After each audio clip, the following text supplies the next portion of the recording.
চোখের হেফাজত কিভাবে করবো?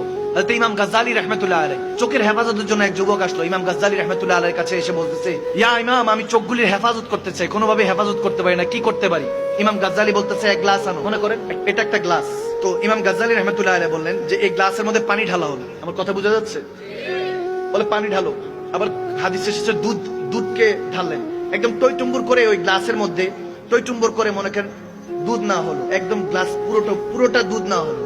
ওই যুবককে দিয়ে দিলেন ইমাম গাজ্জালী। বলতেছে, এটা নিয়ে এক ফোঁটা যদি দুধ পড়ে তাহলে তোমার সাথে একটা লোক দিয়ে দিলাম, ডান্ডা দিলাম, মায়েরা ঠান্ডা করবে। বোঝা যাচ্ছে কথা? বলে এটা নিয়ে বাজারে যাও, এক ফোঁটা যাতে দুধ না পড়ে, এটাকে নিয়ে বাজারে যাও, বাজার থেকে আসবা, একটা লোক দিয়ে দিলাম, হাতে লাঠি দিলাম, যদি দুধ পড়ে তাহলে কিন্তু ডান্ডা মেরে ঠান্ডা করবে।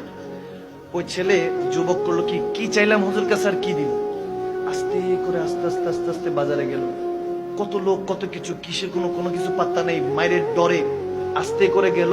আস্তে করে আইসা হুজুরকে দিয়ে বলতে, হুজুর নেন, কি চাইলাম আর কি দিলেন? বলে, কি ব্যাপার, পানি পড়ছে? বলে, না হুজুর, বাইচা গেছি, যে বড় ডান্ডা দিছে, মায়েরা তো ঠান্ডা করে দিত, ঠিক না? এমন ভয় পাইছে। তখন ইমাম গাজ্জালী রাহমাতুল্লাহ আলাইহি বলেন, যুবক, এক ফোঁটা পানি দুধ পড়ার জন্য ভয়ে ওই লোকের মাইর খাবা, এই ভয়ে তুমি দুনিয়ার এই দুধটাকে হেফাজত করলা, কিন্তু ইমানকে হেফাজত করলা না।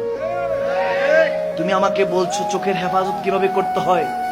দুধটাকে তুমি নিলা আর আসলা, কারণ দুধের দিকে তোমার নজর ছিল, তেমনি ভাবে ইমানের দিকে নজর রাখতে হবে, ঠিক না যুবক?